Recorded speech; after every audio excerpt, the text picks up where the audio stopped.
Congolese Achievement Awards.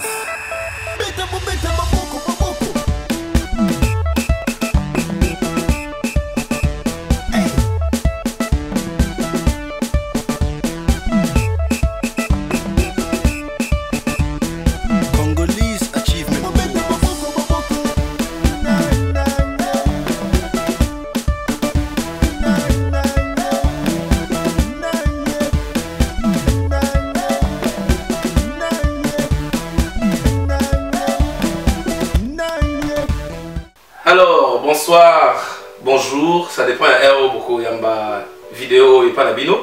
Alors, on se retrouve encore une fois. Nane bo message ko na bilongo na biso ngana Cynthia. Ngai c'est Will Mukena, oya club Esika. Moi c'est Cynthia Cam, c'est Cam Show. Voilà, donc toye sur le lolo liboso na bino pour na topé Sabino compte rendu ou bien programme ya ndenge Congolese Achievement Award ndenge ezoleka. Dans la minute comme tout sur la bino va vote et kangami. Donc vous votez et belé, vous votez plus de 4000 personnes va voter dans tout CP mingi. Et dans la minute vraiment merci vraiment pour la patience la bino va voter kangami. Donc vous relax, vous tala et l'on est dans le futur. Alors les Congolais né dans le bagage nous avons qui dit batro. Ils ont balobi que c'est kangami mais moi na sous aller lundi au tenir sous pour voter les gars mutuboy. Non. Donc ndenge na solo baboni to solo babona Cynthia sikoyo donc esili kotinda sous combo ya mutute o le bakeo o voter pour mutuboy donc esili alors ceux qui bolingi ko yeba ba programme ya event na biso ndenge boleka alors bona na biso tina suka Tolingi to like Sabino à peu près donc parcours tout ça là depuis to banda qui Congolese Achievement moti le to bolaxi biso vraiment bolimo na bino bolaxi biso vraiment que vous êtes intéressé et vous voulez voir qui va gagner na on m'a trouvé na ndako. Donc s'il vous plaît vous vanda bozela regardez un peu avec nous ensemble dans le parcours na biso to banda Congolese Achievement moti lelo. Voilà donc et ça vraiment celui botel ngo mona vraiment ndenge posa ya bato, posa ya Congolais na kati ya diaspora en Angleterre. Ndenge vraiment bazaki na posa ya iloko ya boye et ya na kati ya mboka. Événement ya munene oyo likana nte. Botala ka ndenge ezalaki. Merci. Congolese Achievement Awards.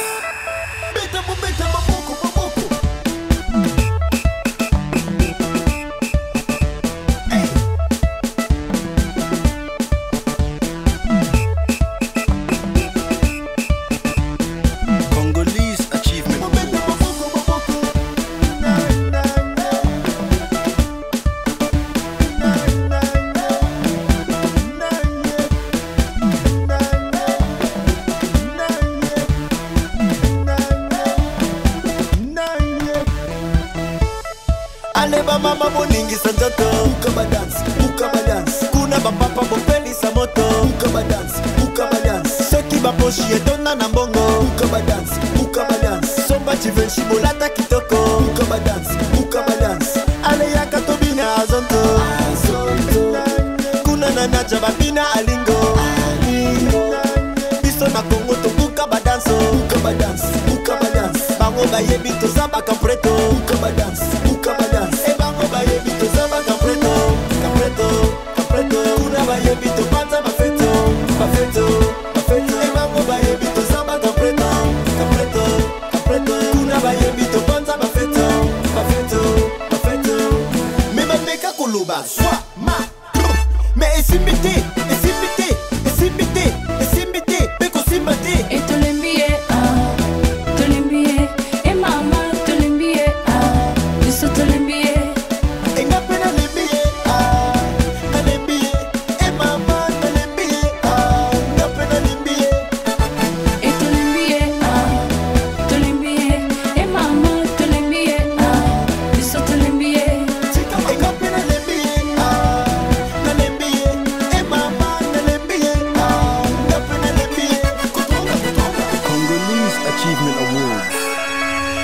mama moningi sanjoto ukaba dance kuna bapapa bopeli sa moto ukaba dance soki baposhi etona na mbongo ukaba dance somba chivenshi bolata kitoko ukaba dance ale yaka tobina azonto kuna nanaja babina alingo biso na Kongo bayebi tozaba kampreto ukaba dance ebango bayebi tozaba kampreto kuna bayebi topanza bafeto ebango bayebi tozaba kampreto kuna bayebi topanza bafeto ebango bayebi tozaba kampreto. Eh Cynthia, au moins n'engé ça l'impact na Facebook. Mais sérieusement, oui que non. Coup de chapeau, tout d'abord pour nos Boss Brothers. Na Cynthia comme si moi Vandia, Louis, Ems, en tout cas le meilleur. En tout cas, on a ces pays que communauté mon message ici on s'en raté. Surtout na Facebook. Bato bazo qui temps ya kotala moteo l'air na ni ba Boss Brothers ba check yango na Congolese Achievement Award. Bozela okotala mbongo na vraiment ndenge esali impact na monde mobimba. Tina India. Ah oui. Tina Ghana. Hey. Est-ce que vous imaginez que les Congolais vont faire un mboka mongo ya musika kuna me batala ka Facebook bazolanda Congolese Achievement Award. En tout cas, évidemment oui. So ko sangi marathon. Na kosi. Oko cité ya donc je te dis Inde, né à lobby on a India. Et bon Thaïlande. Papa, toi, maman, yum to zakuna na Thaïlande. Puis c'est un message pour me dire que non, yum to talent. Na Brésil, non parlons de pas. Portugal, Finlande, Mokili, Mobimba, vraiment, et autres la Congolese Achievement Award. Et bon, yo zanga zela, tu peux son moi recap. Bango bayebi tozaba kampreto ukaba dance ebango bayebi tozaba kampreto kuna bayebi topanza bafeto ebango bayebi tozaba kampreto kuna bayebi topanza bafeto ebango bayebi tozaba kampreto kuna bayebi topanza bafeto ebango bayebi tozaba kampreto kuna bayebi topanza bafeto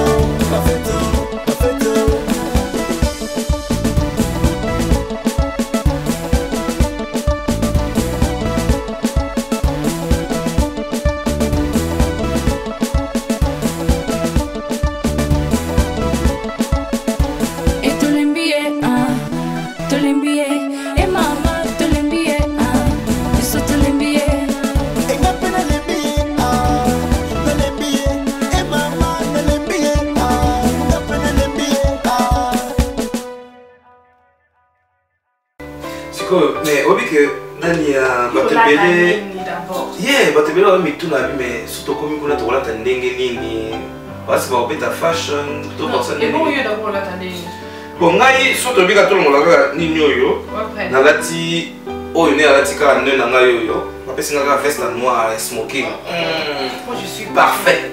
Donc et lamba nanga tina le bon din dans salango sapato nanga yim dans salango ba bijou nanga yim dans salango donc classique mais en panne. Il y a solo. Ça c'est la psycho classique mais en panne. Et bon yo zanga suki nanga et je sais pas comment on dirait on a moment on peut pas dire de trop. Maquillage. Ah bino bien bato bana suki biso ba bandi donc kovo donc tolobi ka ne ça wana que faut boyiba que soki bolati faut bolata vango za la classe. Ah oui. Donc ils allaient vraiment que bolati nœud à noir, bolati ou bien cravate ya noir, veste ya noir, ya smoking bien veste normal pour la mibali. Bolati vraiment donc n'engé ça vraiment tout le monde a vraiment ba Oscar n'engé ça là. Donc nous ça la communauté na biso et là moi le kumu. Ceux qui va pas ya batali yango ba monde vraiment que bato vraiment ba pousser vraiment donc en tout cas non, ba ko bien super moi valeur la katia Angleterre. Et bon, bah c'est quoi? Si, donc là, t'as vraiment, ils ont mis cousin, ils ont mis l'aime, ils ont attend, ils ont vraiment quitté, ils ont ma puta, parce qu'on a déjà les puta, donc je sais pas si on a changé 5 fois, 4 fois, on a toujours encore hésité, parce qu'il faut là, t'as bien, leur représenter vraiment la femme africaine, donc binopé, ils ont européens, ils ont africains, en tant que c'est beau, les couleurs noir, blanc, rouge, orange, toutes les couleurs sont permis, tout est permis, mais ils ont la classique. Voilà, tout à fait, mais et là, moi, tu as accepté, Bobo Sanate, Bino, VIP. Yeah? Na ba nominé surtout. Heure na Bino, Oyo, tu check, il faut beaucoup, ils allaient entre 18h à 19h. Voilà, donc, tu précises vraiment entre 18h à 19h. Et ça, vraiment très très important. Vous allez entre heure ou parce que photographe, vous allez photographe. Peut-être caméraman. Voilà. Donc nous sommes les accords pour la bino parce que vous êtes spécial pour la biso. Donc tu l'as dit que bino vraiment motouya place au bozana monter mon abisso et donc tout ça eux tout ça les a pour la bino. Donc viens à l'heure, comme ça on sentir vraiment que et l'eau valeur au biso ton pesayo. Parce que Stéphanie la Rose aussi on ça la red carpet. Yeah, on ça la fashion police. Fashion police. Alors qu'est-ce que le bolata? Alors tout là au latin nani, il faut latin nini, de la tête jusqu'au pied, sapato, on a coiffé. Voilà, tout à fait. Donc voilà, ce qui bolandi ma comme le signe de Zoloba, beaucoup y a attend. Pour ça, la macam na binonyo surtout avant déjà tant que ça là déjà na moi beaucoup ici va souki pour ça ni boy. Pour nous là quand azana na salon il dit que faut akoma ou on a entre 18h et 19h mais na 18h azana na salon va ça les souki. Surtout bino ba basi. Donc vous bon déjà avant, à 14h déjà vous êtes déjà ready, vous êtes déjà dans zela bosoya pour tenir tout ça et le koana et ça vraiment donc pas que dans la vie que c'est parfait mais et bien moi pembe ni moi les qui est parfait. Alors biso so ibolingi to sala moi c'est la moi parfait il faut bosunga biso bo pesa suma boko pour supporter biso d'accord c'est non je le dis voilà on a 18h-3 mais bon là on a Stéphanie. Bonjour bonsoir ezanga Stéphanie la Rose Fashion Police et belé babinga la komba Stéphanie la Rose mais lelo naza a on a kolobela Congolese Achievement Award oyo koleka le 27 avril le service center à Tottenham. Moi, Stéphanie la Rose, nous avons un red carpet. Quand on a invité na biso nyonso oyo nyonso basoni batike na bango ya VIP na ba nominé na biso nyonso. Mukolo wana de time ya red carpet ezali na 6 to 7. Nazolo wa vraiment ba congolais pour te kuza kana mo ba retard na mikie, mais mukolo wana vraiment please tozala quand même on time na mukolo wana ekozala bien mingi. Tokozala wana te bi ke biso nyonso ba congolais tunga kolobela sir kitenzi nali ke banoko ba tonton ba tanti balinga kolobela sir kitenzi. So jour wana tokolinga boya ebele pona boya kisa biso eloko nini o bolati po mokili mobimba emona eloko bolati bobo sanate eza event eza soirée eza te que to ken église eza te que to ken club mais faut look sexy et classique eza ki Stéphanie la Rose bye. OK siko to komita mo ya ba billet. En tout cas côté la paix vraiment c'est vraiment très très important. Ba billet était Camille le la munguba. Ba billet était comme le munguba. Oui que ça événement liboso na ne wa bete. Événement liboso na communauté congolaise. Bache ba billet ba bazo somba pe. Bazo somba. Pour ba congolais to que ba somba na billet te ba ya na porte. Ba ina porte mo boulot te ça na billet mais oyo vraiment les hommes qui organisation c'est vraiment très très kitoko. Ba bazo somba billet na France. Alors yo muto so million billet fais très attention parce que tu sais quoi billet tikali mukie ya VIP et tikali mukie et puis paye à 25 livres paye et tikali mukie donc VIP à 50 livres et puis il y a normal les a 25 livres si tu oui bien sûr tout ça dans ma message qui fait à 200 livres pour la 4 personnes donc vraiment c'est très important que bino ne soit posé pour ça pour vous avez vraiment posé la messe à la bino propre vos boissons sur la table posée pour son billet avec VIP il y a 200 livres donc bah te belé bah son bon vino basé à talo un basé au balata bisuke milai voilà ta Versace voilà ta Gucci puis viennent Westwood pamba mais ça 200 livres c'est non pamba j'étais il y a solo raison que ma vrai Joe quand tu bien avant dans ma vrai Joe dans la carte à Londres hein ou vas appeler un vrai moment dans la vraie chérie très fort n'est-ce pas bien faut vendre la VIP on va la VIP quand on a le bagage la fois passée so vous avez la VIP biso naï tout ça pembeni à tout le monde à bino vous avez banga au sanate mais tout ça côté on a musique qu'on a là au monde faut la chaka boy pour la tala boy faut du combo dès que tu vas ça mais tout ça VIP au fandi wana au betino à l'aise tu es bien à l'aise avec la nominée tout ça boy aux banga no il y a moins cher vous t'es pas au foot dans pété anyway donc bon on a déjà ah oui boya vraiment c'est très important boyer bah que trotter qu'à billet à la porte donc il s'agit rien de venir que non peut-être comme si non il faut vraiment respecter l'autre tout ça là on a bien peu besoin de au sérieux nous devons être fermes donc bah billet à la porte et côté comme à péter attention les noms mais comment chance vraiment je suis désolée. Je sais que quand tu as chance, il ne pas mal. Mais tant que tu as je crois pas chance, il ne pas mal. Et puis, tu vois, Bangembo.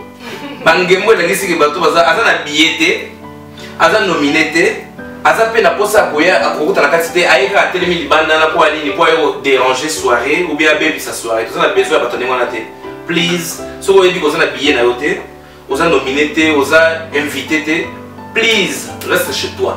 Toi na besoin na okonate. Pour soirée na biso bato nyonso bazoya bazana na billet na bango heure ya suka. Boyoka bien, heure ya suka ya okota. Ils à 21h. Soko yeka 21h, 1 minute, 21h, 2, 3, okota te. Donc please yaka avant 21h. 21h n'est temps la suka, au bato nyonso okota. Donc événement na biso ekobanda à partir de 18h. Tu fongoli ba porte. Ba nominé baye ba bato ba voter ba monsu baye. Ba na paparazzi ba osala na photo, ba monsu na ba interview. Et puis 21h, bato na biso nyonso to baye bato asomba ba billet, baye ba côté. Soko yeka après 21h, ton côté pourquoi? Parce que Tolini vraiment événement la biso est un événement respecté. Tolini ba dérangement te que mon toi côté moi ba talent et ça m'a et ça m'a dérangement. On veut tellement que là ça se passe na calme, pe na respect. Il y a ba nominé na respect ba tonio so ba organisateur. Tolini vraiment qu'ils a soin. Donc s'il vous plaît, peut-être aux amuta retard ou bien il y a moi après mais il y aura vraiment avant à l'heure pour éviter des disappointments, pour éviter vraiment qu'on soit déçu que non, on a sommeil bien dans la main, parce que les boss, on est vraiment désolé. Attends, tu sommeil bien là-haut, mais que tu viens à 22h, tant que porte ça au Kanama, ton besoin ça peut me bonroter. Parce que bien sûr qu'au sommeil déjà bien là-haut, donc si tu t'es prévenu que non, si tu viens à 22h, 21h30, porte ça au Kanama, et puis bien là-haut, je suis vraiment désolé, mais évoquer des pertes. Voilà, tout à fait. Donc, yo yebi kaka matoi na yo eyoka bien so yoki bien te koloba te que j'ai fait biso te eza te ke otelemi libanda o bobengela nga Louis bobengela nga Ems bobengela nga Cynthia bobengela nga Will tobima te. Donc sala effort, sala vraiment effort makasi oya avant 21h s'il te plaît. Et oui, en plus, la Facebook n'a biso bon monde a information nyonso de la journée. C'est vraiment très important que vous l'ayez vraiment information nyonso à la Facebook n'a biso. Programme la journée pe bon monde a mon programme le 27 à partir du 18 bon monde a mon pe na Facebook n'a biso. Please vous l'andango, soyez vraiment très attentifs parce que tu vois que tu éviter que vous t'as déçu parce que l'anda qui a voté. Tellement, je réseau au Canada, donc on ne sera plus vraiment possible à faire un monde que non, non, s'il vous plaît, pour l'anda, très attentif au programme la journée, la Facebook, la biso. Donc voilà, donc au cas où vous avez besoin, il y a information, il y a un événement au jour, ou bien question surtout vous avez besoin d'ango, vous avez na Congolese Achievement Award, na page wana, vous inbox bango, bako yebisabino et logo nyonso oyo botu na bango comme question. Où ils ont préoccupé du nom. Et donc, comme on dit, c'est très important parce qu'on peut éviter des on dit. Donc, si tu as un message, mon code, routine de répondre aux questions, voilà, tout à fait. Donc, quand on est ici, c'est vraiment très important. Donc, programme Nyon surtout, il y a le 27.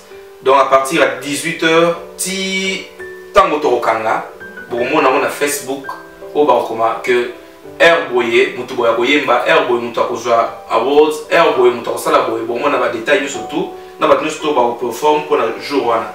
Alors bon là on va bien. Alors elo gat nazo ba so insister. Soko le retard, tant so raté, mutu na moko ayembaka, o sepela na ye. Ou bien tant so raté ndinga akozwa, akozwa ni awards na ye. Donc c'est vraiment très important boya avant. Et bon siko après siko événement ndinga o le ka jour wana. Siko ba bazana pour ça.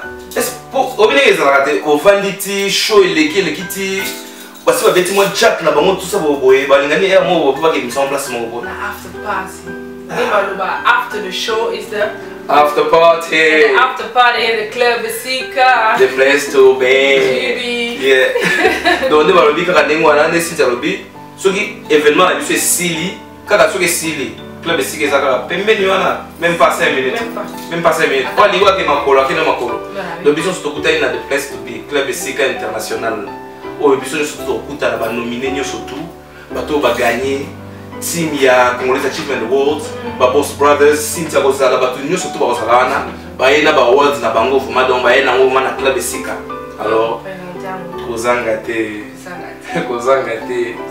yo yebika.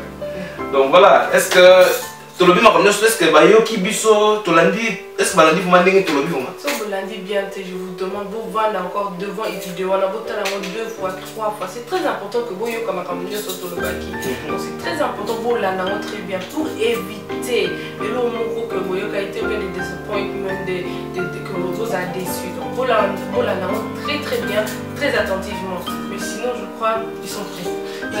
J'ai confiance au Batunanga. Je te jure. Pas congolais, Batunanga. Je te jure. Quand on a la confiance d'abord, on dit que l'élection qui va Congolais va changer. Et ça va partir Congolais Achievement. Surtout Miki, on va habiller. Et les gars, parce qu'on va habiller avant. En tout cas, merci beaucoup pour la communauté. Dans mon mouvement, la communauté pour ça, vraiment, merci Mingi. Donc voilà. Merci Dialobi. Ceux qui ont landé bien été. Bandelango, relandango, relandiango. Comme ça on comprend bien. Et puis on mettre un peu master ma solo. Oui, vous savez qu'il y a l'andango. Donc voilà. Merci beaucoup. Je crois que comme la chose merci Ming de mon biso. Ton message n'a bien déjà. Et puis ton écoute dans le 27 site il y a quoi c'est? Tolinga bino mingi donc boya vraiment le 27 boya. Dans là. Voilà. You wanna know you know le 27 hein? You peux know là. Et moi so été hein. Ok, à suivre. Congolese Achievement Awards.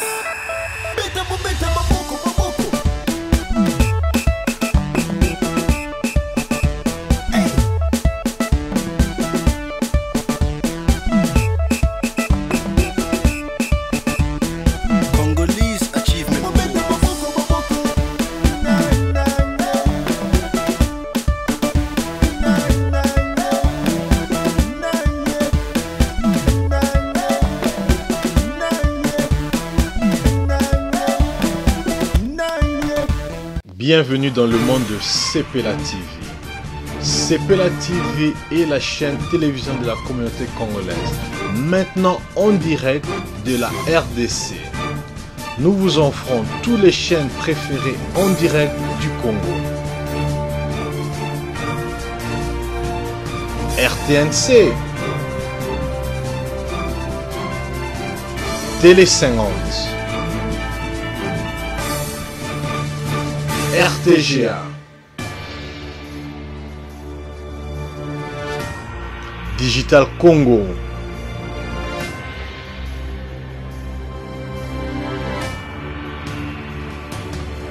nous vous offrons aussi France 24, TSR, Télé Sud et beaucoup plus de chaînes à venir.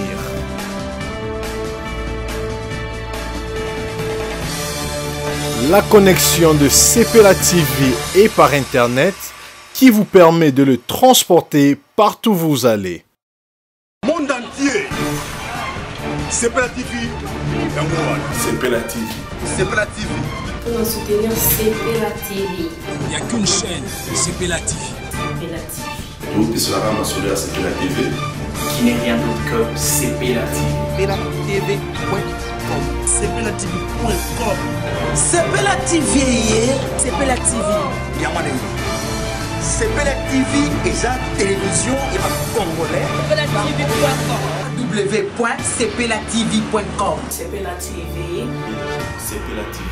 Sepela TV. Supporter Sepela TV. Flou, Sepela TV. Sepela TV. Et non, ça n'a pas Sepela TV parce que pour l'année, ça va Maintenant, sans contrat, sans abonnement, sans souci. Commandez votre décodeur dès aujourd'hui.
maman bandeko encore une fois et c'est mon mingi tokutanile tengi à travers caméra oyo ezo kukisanisa ngai na bino encore une fois na centre na bino le centre dermatologique QI plus qualité extrême intense on a kobongisa loposo na bino on a maintenir yango kitoko on a toujours bolenge et ça la bino malamu ndenge oyebi ngai aimé mwana bino ndeko na bino yaya leki koko na bino soki bolingi nayebi bino susu babilo yango ndenge boyebi kaka ndenge na telemi yango nazali devant gamo tobini mpe performance